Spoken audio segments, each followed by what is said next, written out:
সব দোষ গৌতম গম্ভীরের। তার কারণেই বিরাট কোহলি ও রোহিত শর্মা দ্রুত আউট হয়ে গেল। তো চলুন বিস্তারিত দেখে নেওয়া যাক।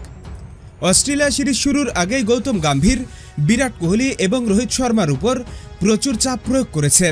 গৌতম গম্ভীর নানানভাবে জানিয়ে দিয়েছে বিরাট কোহলি এবং রোহিত শর্মা যদি অস্ট্রেলিয়া সিরিজে ভালো পারফরমেন্স করতে না পারে তবে তারা দল থেকে বাদ পড়ে যাবে। আর বিরাট কোহলি এবং রোহিত শর্মা যতই বড় ক্রিকেটার হোক না কেন, ম্যাচের আগে যদি দলের কোচ থেকে এমন চাপ আসে তবে সেই চাপ সামলানো একেবারে অসম্ভব। আর ম্যাচ শুরুর পরেই তেমনটাই দেখা গেল। রোহিত শর্মা 14 বলে 8 এবং বিরাট কোহলি 8 বলে 0-তে ফিরে গেছে। মূলত এই দুইজন কিংবদন্তি গৌতম গম্ভীরের দেওয়া চাপের কারণেই দ্রুত আউট হয়ে গেল।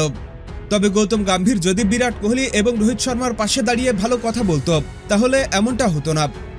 হ্যাঁ বন্ধুরা, আপনাদের কি মনে হয় গৌতম গম্ভীরের কারণে কি রোহিত শর্মা এবং বিরাট কোহলি দ্রুত আউট হয়ে গেল? এখনই কমেন্টস করে জানিয়ে দিন।